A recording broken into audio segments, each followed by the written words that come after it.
Okay, good morning. Today is Friday, April 28th, 2023. It's 8:30 a.m. We're resuming our work on H67, Enact Relating Household Products Containing Hazardous Substances. We've been working on this off and on for the last several days. I really want to thank Mr. O'Grady and the other stakeholders who've all done another lap around the building. There's a new draft for us to review, and I hope that we are perhaps in a place of consensus. We'll see how close we're getting. I know it's also, I just want to acknowledge that it's frustrating to have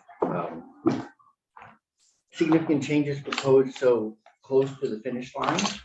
And I'm going to ask us all to not let frustration color our ability to look at it dispassionately and say, okay, but where are we in terms of the document? So with that, let's let Mr. O'Grady please join us at the table and walk us through. You can introduce and walk us through the next draft. We thank you again for this quick turnaround. So you should have in front of you draft number 2.1 with a 4/27 date and a 6:20 p.m. timestamp. Do you just want me to walk through the changes? Let's do that. Thank Okay. you. So the first change is on page 4. It's grade because it was an email that came in late yesterday afternoon about whether or not to exclude rechargeable batteries from the definition of covered household products. There is a plan for their collection. It could probably be better, but and there's probably going to be a more expansive universe of these rechargeable batteries that need management in the future. But should it be part of this program or should it be a separate program? And so that it's great because it was proposed, but there was no decision by the committee. So can you remind the committee of the definitions again? So a primary battery versus, and now we're talking about.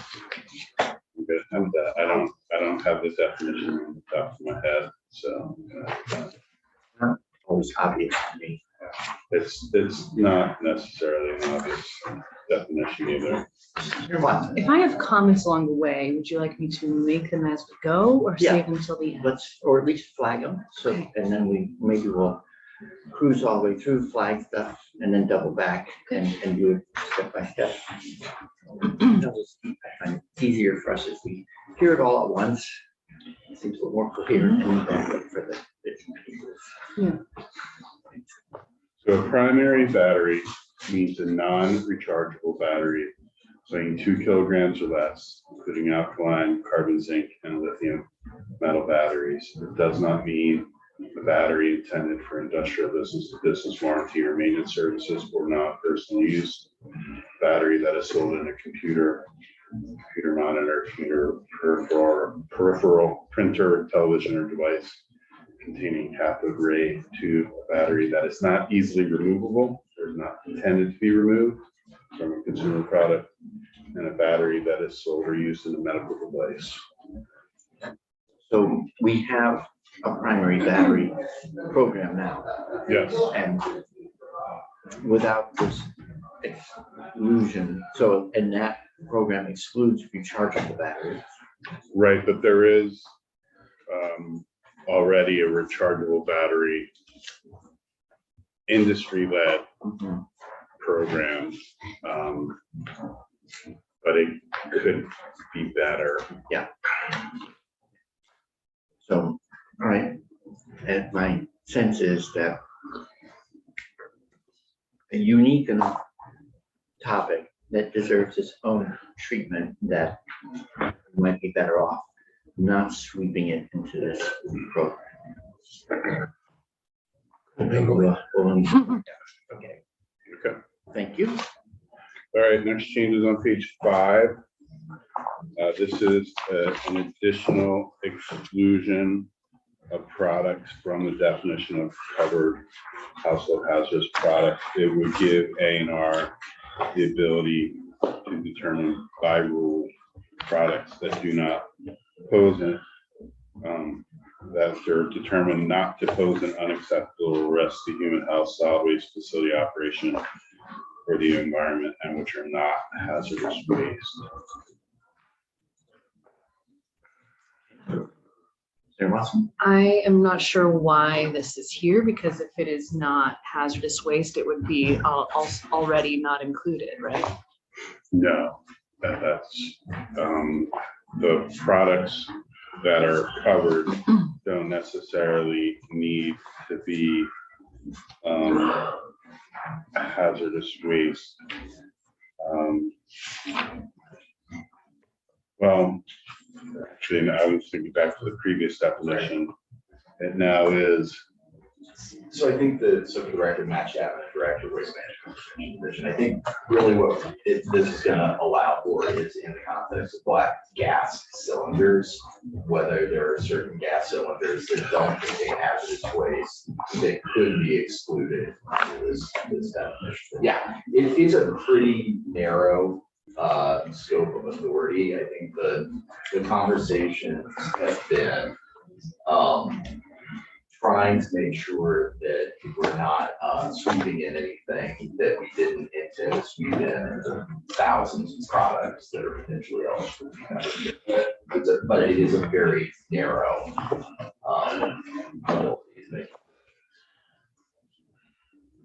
That's fine, but the part that says, and which are not hazardous waste, I would think would mean that they are not covered, Not already covered, which means that this unless they're a gas isn't- cylinder. Unless they're gas cylinder. Oh, okay, so. Okay. Okay, I think I am understanding. So the only time this would apply Gas is to a cylinders. gas cylinder that met these other criteria as well. A gas cylinder, like the little ones for your tabletop camp stove, or the big ones that go in? Well, the definition is right there on page 5. It's any non-refillable cylinder and its contents. Water capacity of 50 pounds. And then it's also a refillable cylinder with capacity not exceeding 1 pound. Nothing in common with what I thought it was. Okay. It's completely different. Okay. So to follow up on Senator Watson's inquiry, if it's only going to be applied to gas cylinders, does it? Well, I'm just curious why we don't. Just a gas cylinder is determined by the Yeah. secretary. Yeah, I mean, that's, you're concerned about how big a door are we opening to Yes. what? Yes, and I mean, I trust our secretary, but I could imagine, like if it is opening up the door for that person to be lobbied, and if it's their discretion, then depending on the person who's filling that seat, is how big that door could be opened more. It's their discretion and not based on statute. So do you want to change on page 5, line 4, the term products to gas cylinders? If that's what it's really Sure. intended to address, and that's why it got added, then I think it Sure, will be helpful to people reading this later. I For think us to so. be specific, I think. Well, so thanks, Senator Watson. And the reason to do that, we know already that the gas cylinders are fine. They're covered right now. They will be part of the program, but there's a possibility with some of these cylinders that they may not have a risk to human health, solid waste facility, or the environment. Think of, I don't know. Yeah, oxygen containers. Under low pressure. Right. Okay, so, although I didn't think we were actually gonna live edit, but we're here, so, is anyone in the room concerned about being a little more specific in sub 11 and naming the category of gas cylinders? Mr. Driscoll. Just with the, just a clarification question maybe for Matt Chapman. I think part of the discussion was also looking at the exclusion of citronella candles in 3 colors. I know those are pesticides are not concerned. I don't know if that's, as this bill has evolved, whether that's less of a concern or whether that should still be an area that people look at for additional products. Well, they're already out, aren't they? Yeah. Those are right. The question is, are there other products like that that might, come to attention and So I think, again, pesticides are somewhat unique, and specifically classing pesticides are somewhat unique in the scope of what is covered.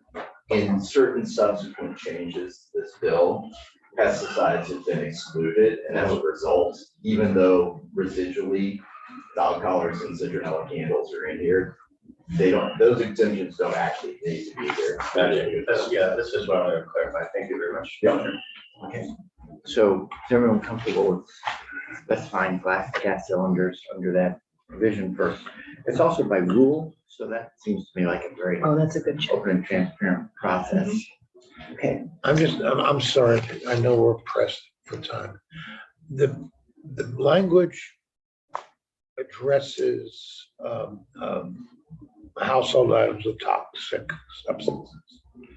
And then obviously by definition does not address things that are not toxic. Why do we need to say that these are not addressed if they're not toxic? so it's also hazardous, right? Okay, they're hazardous, I mean, Because in the definition of the covered products, it says it's something that's hazardous waste or a gas cylinder. And gas cylinders are included because they are problematic in solid waste collection. For example, I think one caught on fire at the Chittenden Solid Waste Transfer Station and almost burned down the building.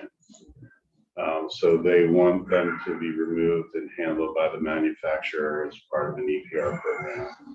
But there are some that may not pose that risk that could be handled through the solid waste management system. And that's what this language would allow the secretary to do by rule, to exclude them from the EPR program by rule. and that can't be addressed on question not of an exclusion, but what is included in the first place, how we define what is included. I mean, you can move Define this that language as- into the definition of gas cylinder and say a gas cylinder does not include a cylinder determined by the secretary by rule not to pose an unacceptable risk, etc. But you're giving A&R rulemaking authority for this particular purpose.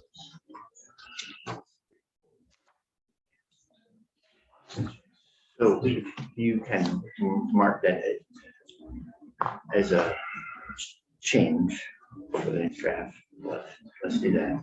And if, how about mull it over, and we'll come back. Okay, Next change, Yeah. Page Noted for the record that spray foam insulating products is in the list. Still in. Okay. Onward and upward. Thank you. so in the definition of stewardship organization, there was some additional criteria that were added. Page 8, lines 3 through 6. They have to be 501c3 under the Internal Revenue Code, and they have to be created by producers to implement a collection plan in accordance with the 7183, the collection plan requirement of the chapter.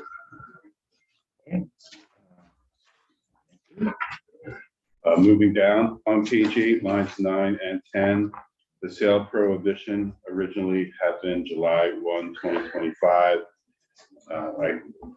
There was a request to change that to 6 months after approval of a collection plan by the secretary.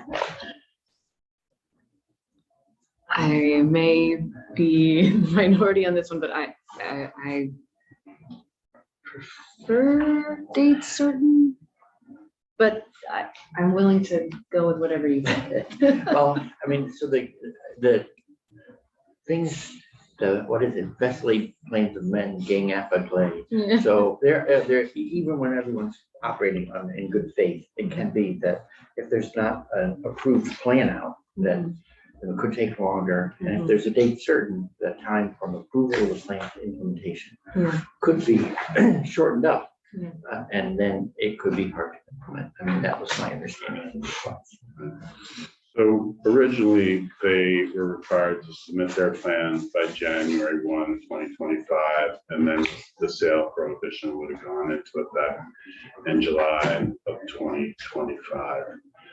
Under the proposed changes, they are going to submit on July 1, 2025, and then the secretary has to approve. They could approve right away, and then it would still be July, or it would be January 1, 2026. Or the agency may say, hey, you need to revise the plan. Plan needs to then go through public participation. So it's basically a kind of a flexibility in the fact that there might be timing issues. My reassuring thing to say, I don't understand this. That's okay. That Well, was fine. Because the agency is very interested in seeing this move forward. Yeah, yeah, right. So I don't think anyone's gonna be foot dragging in order to delay something. Just so- I'll also say that the solid waste management districts have a vested interest in this moving. Mhm. And if they think A&R is dragging their feet, they'll be letting you know that very, very clearly. So with all, respect to the manufacturers, would they not have an interest in dragging it out? Well, they have a set time where they have to submit the plan, right? Okay. And I suppose if they really want to be various, I guess would be a term, if they submit a really bad plan, the concept that they're gonna,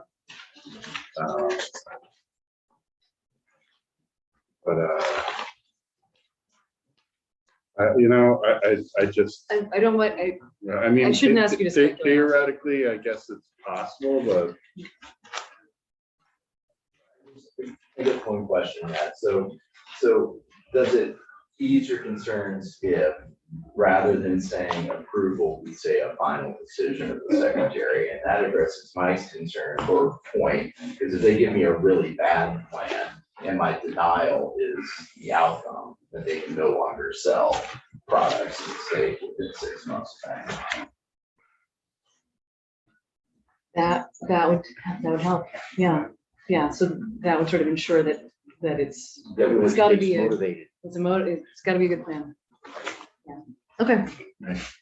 so That would instead of work for me. approval, it would be at their final decision of On election. on decision on the adequacy of the code. Well, I mean, the way I see it happening is that they would submit a draft plan and we would make a decision that was inadequate. I mean, often there's conversation that takes place between us and stewardship organizations before we ever put it out on public comment. My sense is if there was an intractable solution, one of two things would happen. We would either amend the plan ourselves, change its terms and conditions and put it out on notice, Mhm. or alternatively, we would deny the plan. And what this would affect, if it was that bad, Yeah. right? And then we would, in that way, effectively start the clock on the sales ban. They could then resubmit a plan and we could go through the process again. Okay. Ms. Holiday. Jen Holiday with the Chittenden Solid Waste District. This is a sales prohibition, and I honestly feel like it really doesn't have, it's the hook. Yeah. And to get the manufacturers to do what they need to do.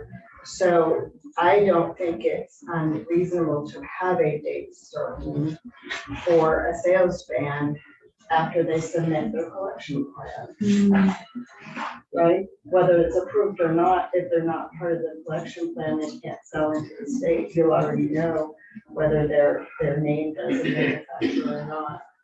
Whether it's approved or not, it's eventually gonna get approved Mhm. with those manufacturers. So I would think that upon submittal of the collection plan or soon thereafter, that you can implement the sales. Well, but it's not, the way it was structured, it's not, they have to have an approved plan by a date. It's not, they have to have been submitted a plan by a date. But So could you read the way it would read, please? I think it would say beginning 6 months after a final decision on the adequacy of a collection plan by the secretary. Does that work for you? Sure. Anyone in the room uneasy with that? I know it's not people's preferred thing, kind of hard date. Does that mean you can't sell it if there is not an approved? Yeah. Right. Sales are a motivator. Okay, Thank you. great. Thank you. Next change, page 8, line 20, that highlighted language consistent with the requirements of section 7185. That is new. Previously, it said has submitted an annual report required by section 71. Consistent with the requirements.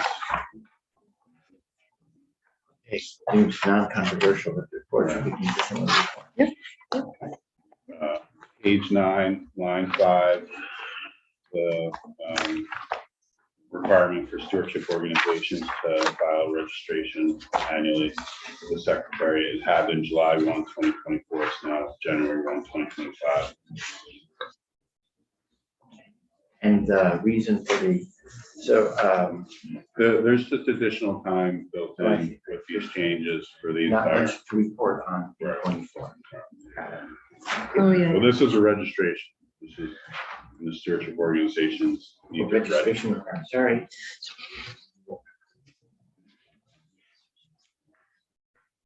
Why is this date so far out?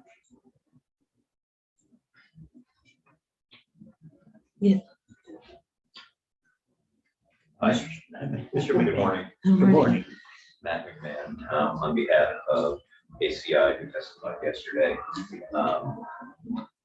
In some other instances where there is a program in another state and country, I think is that there's no exists for a program like this. So it will be a lot of manufacturers coming together to assemble to nonprofit and hire someone to run it. And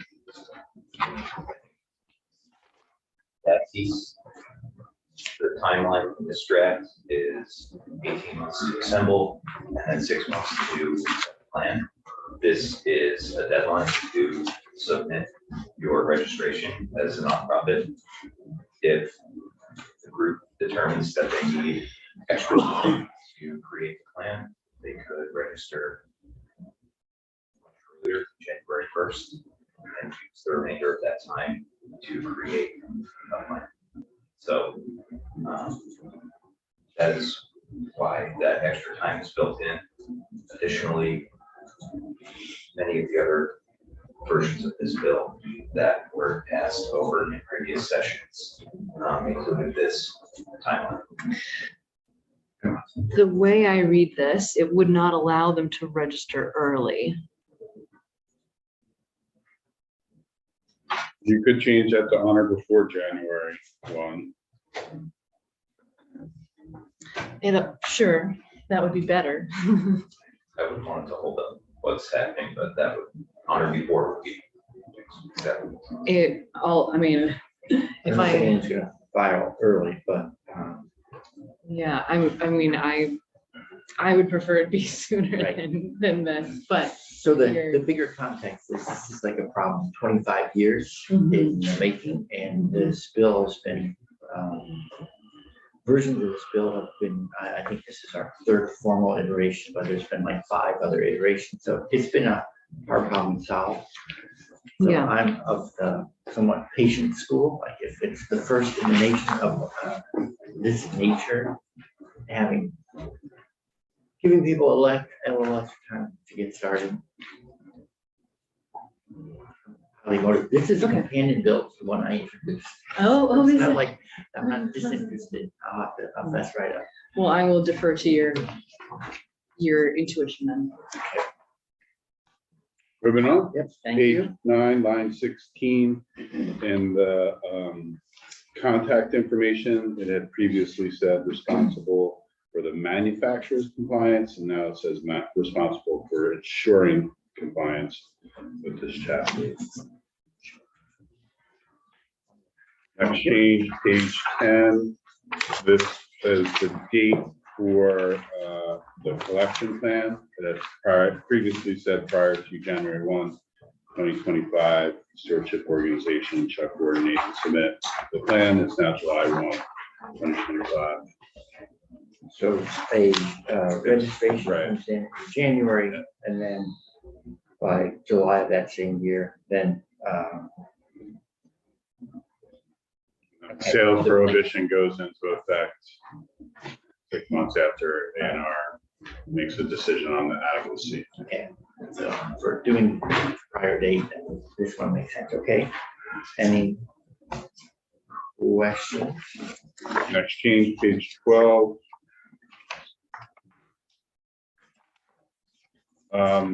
This is moving from the performance goals provisions about public awareness and public education for participation by environmental justice focused population into the education component of the plan instead of it being in the performance goal part of it.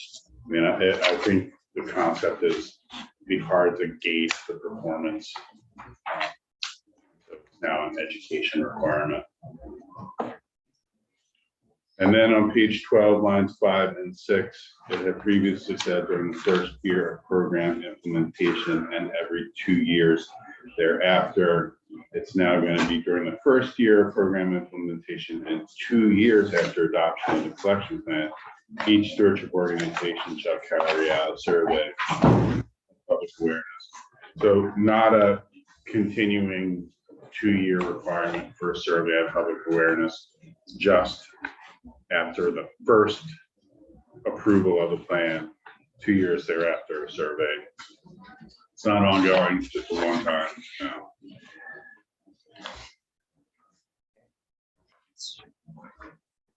I need a little clarification. The part about the public education, that's just an addition. That's not deleting anything, is that?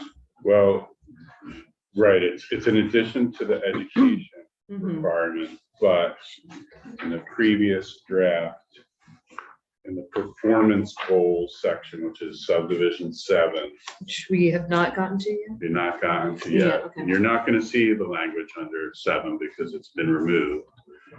It had previously said that collection plan shall include proposed goals for increasing public awareness of the program, including meaningful participation for environmental justice focused populations as required by previous chapter 72. And then there's a further provision about whether or not the goals are met. And basically, instead of having a goal of education, you have required education.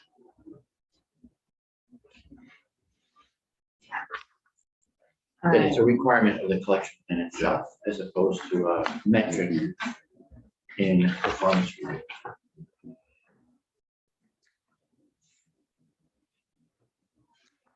My intuition is I would like to still have some metric to evaluate the performance of the program. You do have a survey. It's only a one-time survey now for 2 years after implementation about public awareness. What does the survey entail? It's the sorry. So that's on page 12. It will carry out a survey of public awareness regarding the requirements of the program established under this chapter that can identify communities that have disparities in awareness and need more outreach.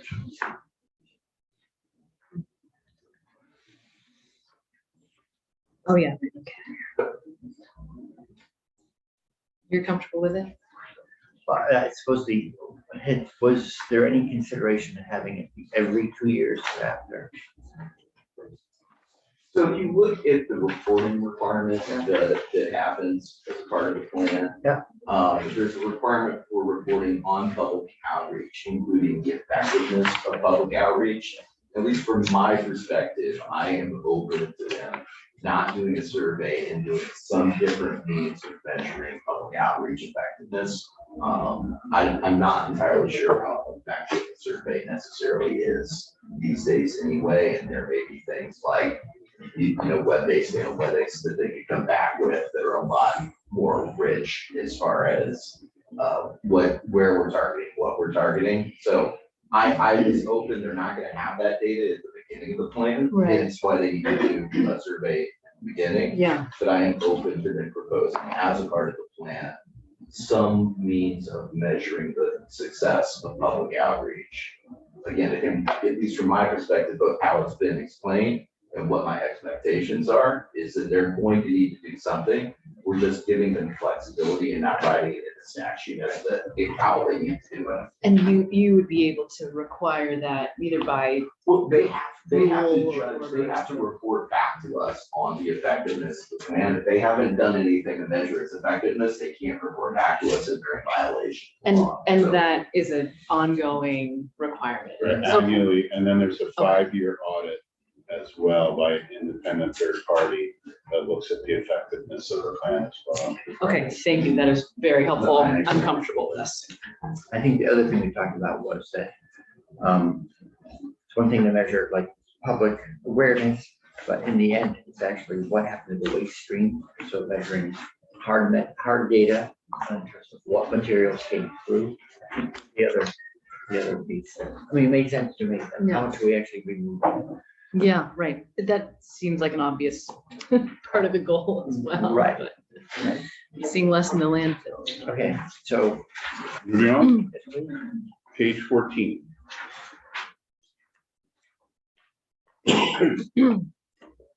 So this is in the participation rate, performance goal part of the collection plan. At a minimum, the collection performance goal for each program year of the first plan shall be a participation rate of 5%. It had previously said that it would be for the first year of the plan, not for the first, basically the first plan.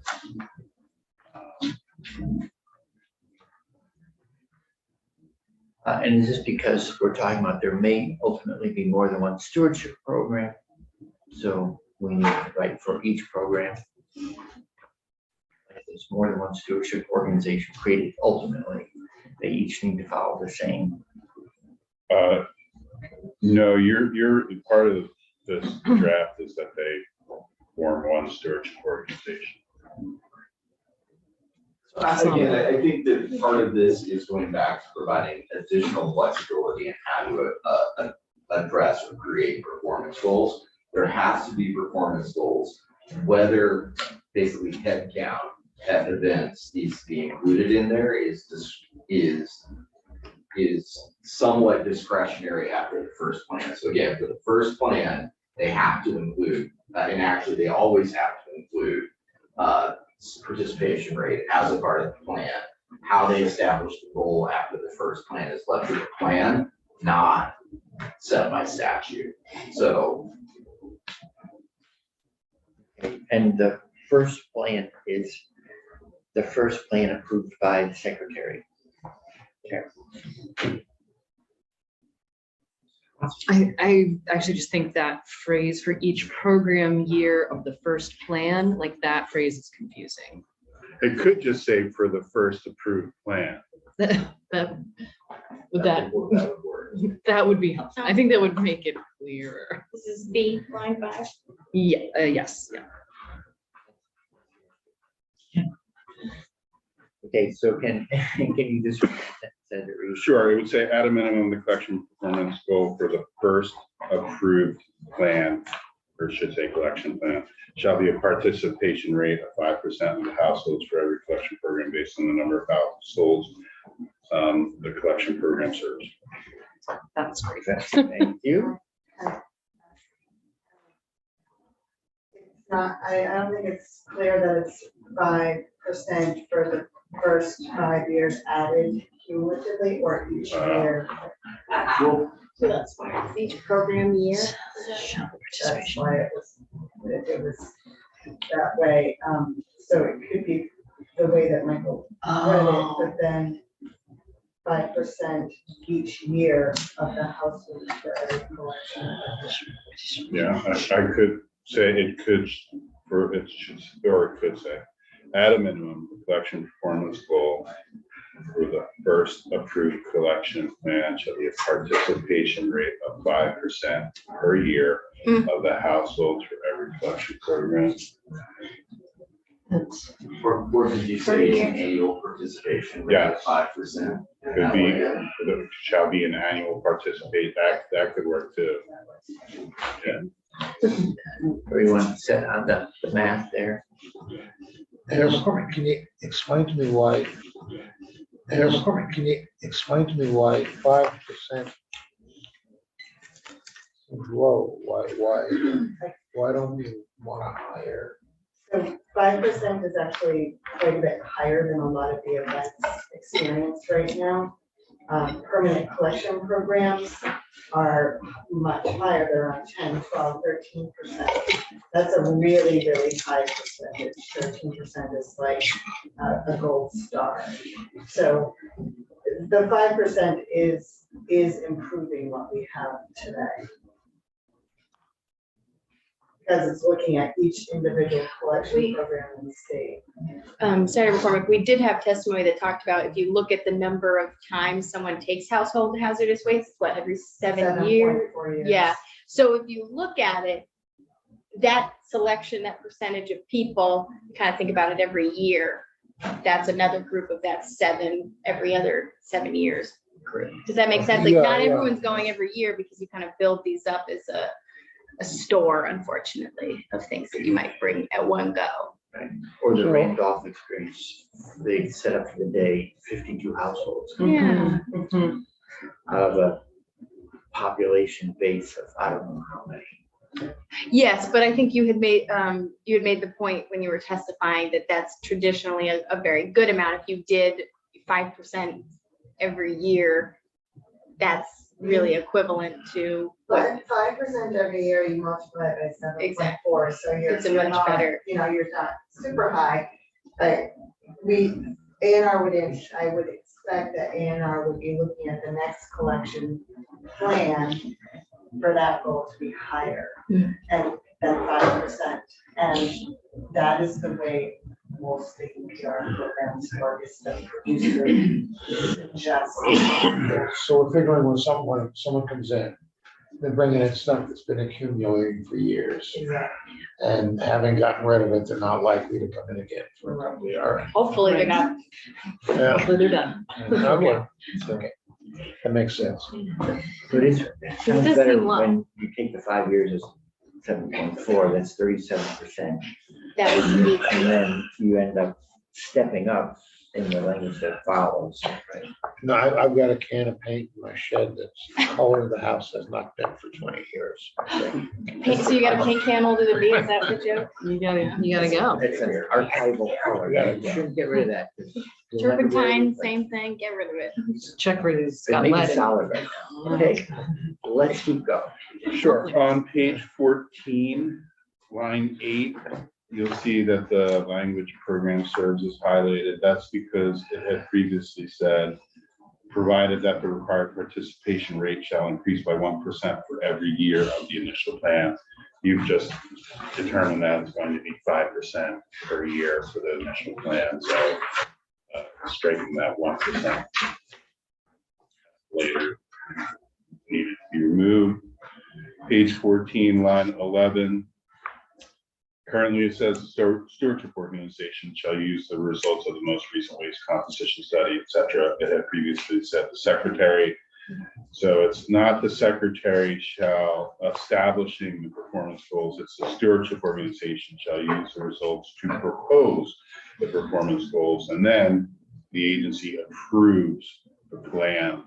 So it was really just not really relevant language here, the secretary approving the plan and the requirements for the plan. It's really the stewardship organization proposes it, and then later on under the agency's responsibilities, they approve the plan under that section. Makes more sense. Okay, onward and upward. Moving down on page 14, line 20, goals is highlighted not because anything changed there. It's just to note that there had been a subdivision C. This is where the proposed goals for increasing public awareness of the program, including meaningful participation from environmental justice populations had been. If you recall, you moved that into the education requirements. It's no longer a goal, it's a required educational component of the plan. Should I move on? Page 15, lines 10 and 11. It had previously said the collection plan shall include how municipalities will be compensated for all costs associated with collection of covered household hazardous products. Now it says attributed to collection of covered household hazardous products. And then there's a new sentence that says the secretary shall resolve disputes relating to compensation. So when the person shows up at the Rover with batteries, electronic waste, and household hazardous waste, the household hazardous waste program does not have to bear the cost of those other products. That's my understanding. Okay. On page 15, line 14, it had said the manufacturer remains in compliance. It really should be the stewardship organization, because they're the one implementing the plan. Should I move on? Yes, please. On page 15, lines 16 through 18, this is really just tying back to the sales ban. Stewardship organization shall implement the collection plan on for 6 months after the date of approval of the collection plan by the secretary. Consistency, you probably want to change approval to the language that you had used for the sales ban. Yes, please. What's the word? Final decision or something. Right. After approval, after final decision on the adequacy of the collection plan by the secretary. And then advocacy on the what? On the adequacy. Adequacy, thank you. Sorry, how much time, I'm trying to work at 2 different documents. I'm trying to keep up with the changes, and I as I recall, because I did look at this last night, this was more time, but I'm trying to catch up here. How much time are we adding? So basically 6 months to each of the dates. So everything's just pushed out by about 6 months. Well, for registration and submission of the plan, it's a definite 6 months. For the sales prohibition and implementation of the plan, it's 6 months after a decision on the final decision on the adequacy of the plan. So there's going to be a little bit of wiggle room on that last time frame. Right. Okay. I was going to try to do a timeline this morning, but I had to start drafting something on Is 100. okay. That's 100. We know that. Billy, I lived here for a while. Over here. Senator McDonald. So when we're designing a plan of how folks get what they purchased into the recycling or recollection business. We're saying that being that the public is, the 5% of the public is aware that such a thing exists, that's pretty good. 5% of the public is actually interfacing with the system. Is anticipated. Yes. So my question was, how will the customer know a product is hazardous and that it should be or must be turned in? We have products that are poisonous. There's a poisonous label for products that are radioactive. There's a radioactive label. I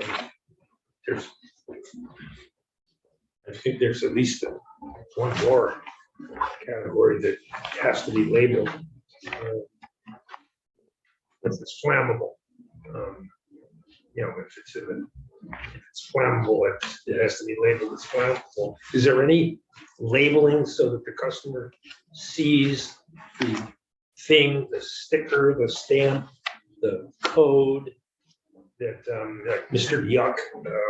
Is there anything that makes the thing that ought to be recycled visibly?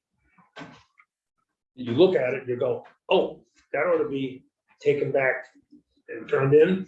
Or are we going to require our people seeing a public service announcement and implanting their brain with being able to recognize this type of a cylinder or that type of a whatever? Ms. Halliday. It's a good question. It came up in this committee before.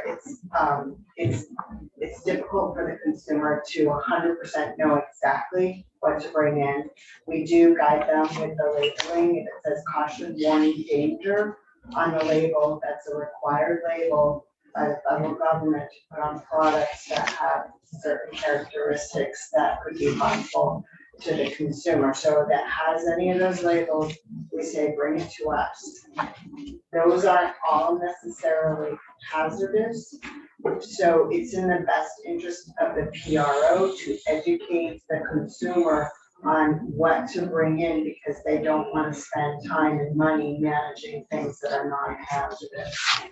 So we screen things when they come in, we accept everything that somebody brings, we educate them on the spot, and then we manage the material accordingly. But it's a bit of a problem because it's not real easy for consumers to know everything. But in general, I think consumers do a good job. And in addition, on page 16, line 9 through 11, they have to maintain a public website that lists all the products covered by the stewardship organization's plan. So if somebody has a question about whether or not their product can be disposed of or not, they can go to that website and say, oh, this product is covered.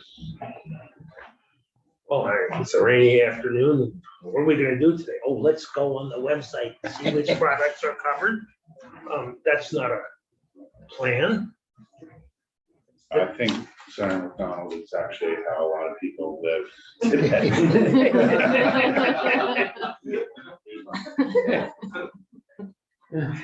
Does this personality remind us? Seriously, you tend to have a visual thing that 10-cent deposit or 40% off on the product. Here's my analogy. There aren't telephone books anymore.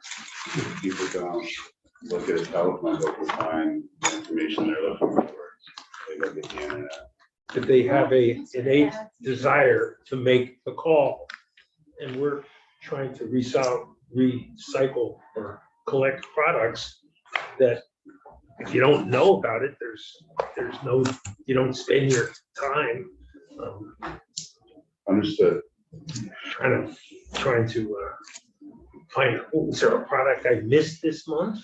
Is it a merit badge in the scouting manuals to be able to identify it? It's a cluttered garage and you want to clean out your garage. You said, you wonder, what do I do with this? And you Google the name of the I'm guessing practically speaking, people are gonna gather up all the stuff they think might be eligible. They'll take it because it's not gonna be rejected. As Ms. Holliday said, they'll accept it all. Some will actually be hazardous and go through that chain. The other stuff will actually be non-hazardous waste and be diverted to that chain.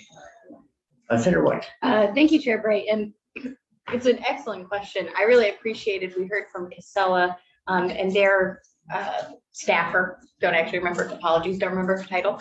And she showed us those advertisements that they used for the events, which I found to be very visually helpful because they showed kind of the different categories. So if you're going to that event, I assume you probably learned about it from one of the ads. So you're gonna look and see like the actual images of the products for the most part in the list. So those ads, I think they were putting it online and in Front Porch Forum and all those places. So I would hope that that would be a good tool for people. Kind of like when we were doing composting, like we got a big sticker that we put on our compost bucket that shows what you can compost and what you shouldn't compost. And we don't compost meat, you know, for example, and that's because we know the label and we live in a residential area. So those ads are really helpful. And we have some of those that she handed out. And I think they're also online if that's helpful. So your point's taken. The challenge, if I take the leap that you're talking about, I think, is that we have a national uniform labeling program. And I think that's going to be beyond our reach at the moment in this bill. We did, we did on the shelf, broke down price per pound. It had to be displayed in Milan before the rest of the nation did. For people on Is it true? grocery stores. 15. Those places. Yeah, 50. So your point's well taken. I think if the committee's comfortable. Whenever my points or one's points are well taken, there's usually a comment and then there's a but. Nobody. No. Your point's well taken, And they're thinking And- about it. I'm comfortable proceeding, knowing that, since this is the first such program in the US, it doesn't surprise me that there's not a nationally recognized label, a Mr. Yuck for hazardous waste. But there's not a Vermont recognized label either. Mr. McMahon. Mr. Chair, the products do have clear labeling if they are explosive or flammable. So this is not meant to dispute what you're saying, Senator McDonald, but they do have labeling on them currently, it just doesn't specifically correspond to Vermont's version. So now can I say, your point's well taken, and may we proceed? We're gonna proceed. What's gonna be in our knapsack is we're working on it. We're gonna have a field trip to your barn or garage. We'll help. Help you sort it all out. 118 bales of hay left in it. That's 2 pitchforks and fence charge. Page 16. In the annual report, since the sales prohibition, the implementation of the ban is dependent on when it's going to be approved, final decision of adequacy by the secretary, moving the first date for the report to 18 months after the date that collection plan has been implemented. And then moving on to page 17, lines 12 through 15 in the reporting on what has been basically the weight or volume by hazard category sold in the state. I assume, or I guess you heard that there may not be Vermont specific data. So there's language added that says if manufacturers can demonstrate that they do not have Vermont specific data, the stewardship organization may use national data prorated to Vermont based upon Vermont's population. I'm going to channel Senator Watson's question. How do you demonstrate the negative? I think that's what your question is. Yeah, when we talk, I was satisfied with the answer, unfortunately. You're satisfied. Yeah, I'm satisfied. Can I ask a question about seniors? Yes, please. I apologize. Going back to the 18 months after the date of the collection plan has been implemented, I just want to check to see, like, does that seem like too much time? I don't think so. Well, this is the report. This is That's the fine. report, This is the yeah. report. Okay, never mind. I'm happy. Right. Okay. And I think my understanding was that it's that delayed from the outset, so that you have some experience to report on. It's gonna be a really good report. So ready to. We're gonna have, we'll have a party in here to go through the report. That sounds Okay. No, That's right. on page 17, lines 12 through 15, great. actually, no, 16 through 18. There, as part of the report, there is supposed to be a comparison of the collection plans.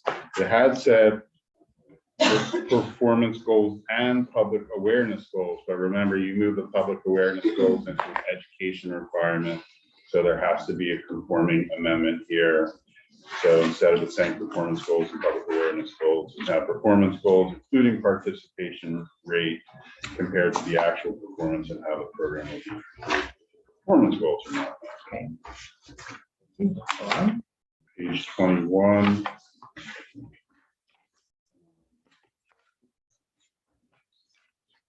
This is a new requirement that for the first plan, the secretary is only going to approve one stewardship organization.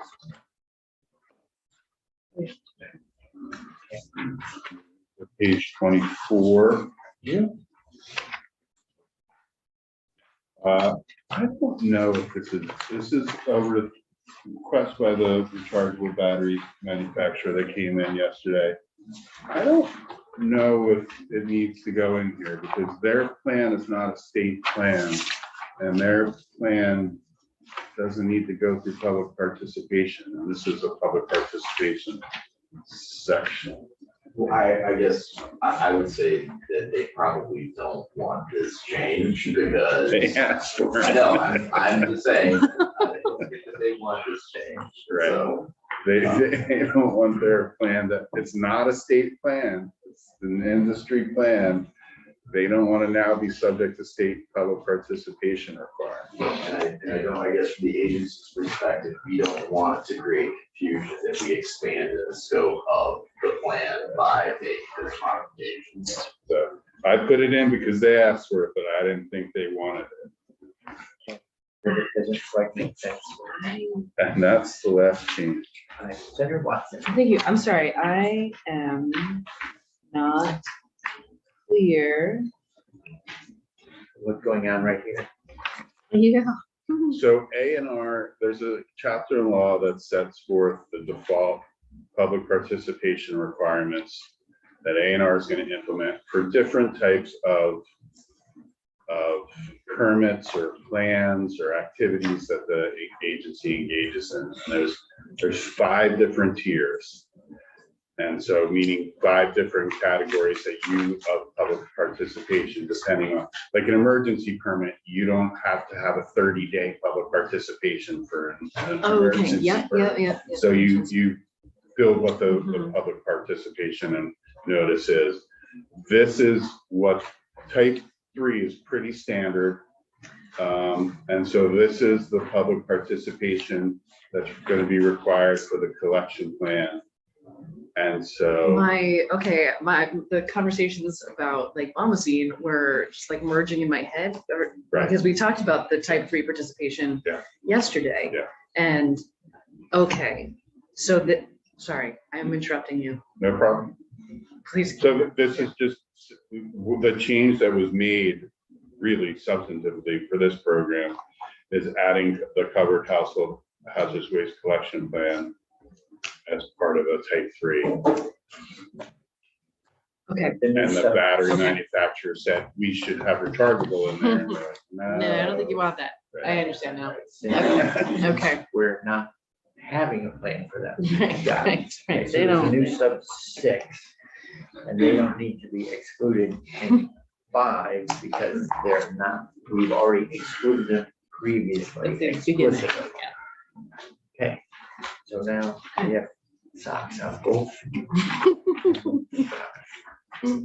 Okay, I think that, well, that completes our walkthrough. So let me pause and see if there are any questions that people want to come back to. I think we ended up actually resolving most of the night we went through. But I don't want to see that. Senator White. Thank you, Mr. Chair. I just wanted to say that I did reach out to Mr. Driscoll in regards to any spray foam manufacturers who might want to share information with us, and we did not get into contact. So I appreciate that we still have spray foam here and that we chose not to take that recommendation.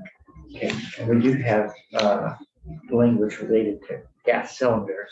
Could that gas cylinder language be applied to spray foam canisters at a future date? If his clients would like to make a petition and demonstrate that they're not toxic and don't impact facility operations, they can do so. And then there's a rulemaking provision And to there would address be a it. rulemaking provision to go through Okay, that. so Thank you. we've got a way to cover it. Okay, so from all the stakeholders, is there anything that we've proposed as an edit that is problematic for any?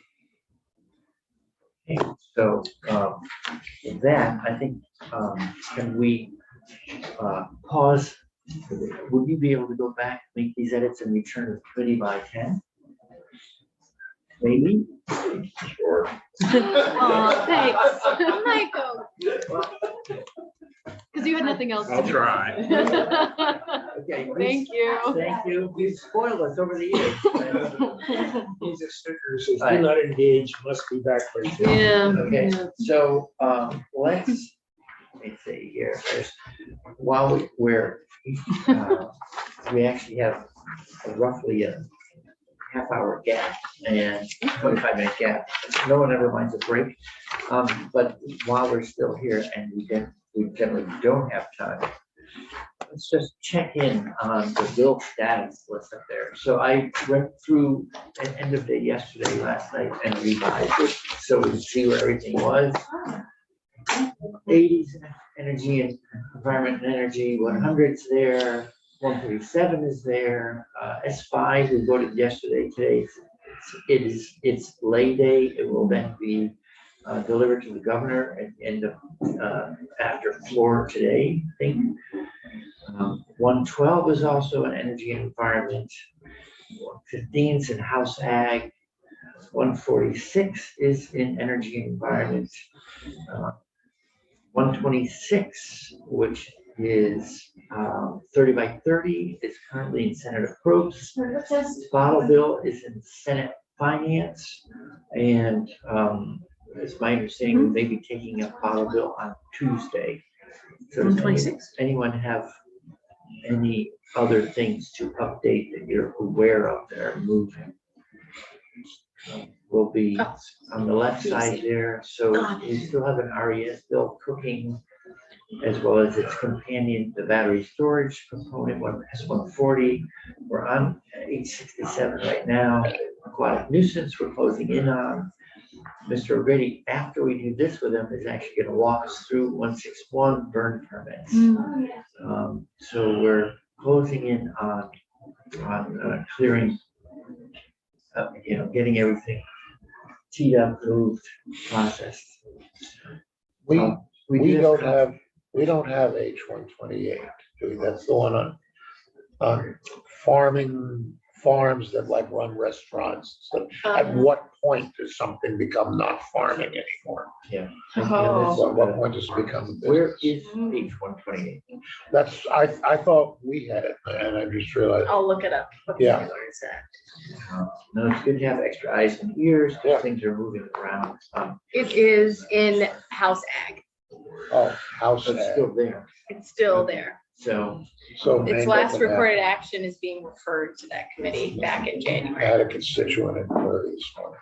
Oh, did you? I think I might well, have thanks, also sir. received. Is there anything else that anyone's aware of or tracking, or you think that we should be aware of? Senator White? Well, Mr. Chair, I just wanted to ask, as a new senator, I have never experienced the going to sleep of the morning committees. So. They're going to sleep, the dormant, are dormant. The dormant period.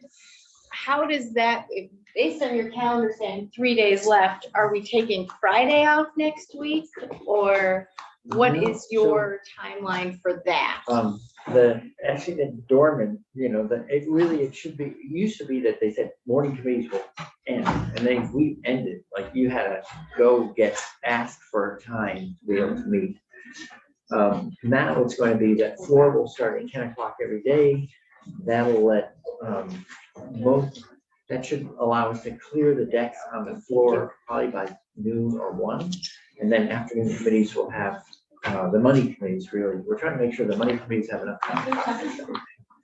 And since there are 14 senators on those 2 committees that have A lot of Senate, hands. and that's why we end up, I think that's why we end up changing the schedule to make sure they have extra computing time. So I guess I But understand we can that. get- Sorry, so but we are allowed to meet anytime up till 10, up till 4. So we can grab, 8:30 to 10, 8 to 10, depends on how, how much we have to do and how energetic people are feeling. And it feels like the last things that we need to do are. And Senator Watson's ready to go. She's here the whole year. That's She's actually, she's not even leaving Montpelier. I heard. And we'll also, next week too, I forgot, I want to make sure we're gonna be forming a Senate Natural Ultimate Team. Yes. And. I got a disc in the filing cabinet. Well, Good. we never changed our name, I know, that's on the board. so I'm just- SNRE to SEE. I would love to take care of that and just get it to rules, even if it doesn't Yeah. happen before we go. So it feels like the last thing that we're kind of wrestling with is the burn permits. Yep. And the res bill. And I don't Yeah. want to suggest any bills that we can attach the res to, because I think that that would be inappropriate for me as a junior senator. That'd be a good cafeteria conversation. Yes, but it sounds like that's still live, and that's really the last thing that we need to work through. Is Yeah. that kind of an accurate statement? Okay, great. And I am very excited for the bottle bill on Tuesday. Tuesday is On- finance testimony. And, okay, so great. Yeah, I'm pushing, but there's a lot of bills, no surprise, flowing into finance at the moment. Thank Trying to you make to our sure that we finance. don't get bumped back in the queue Yeah, fight for the any bottle. further. That is 161. And it seems simple, but maybe I Is that should, backyard burning, or is that no. burning brush?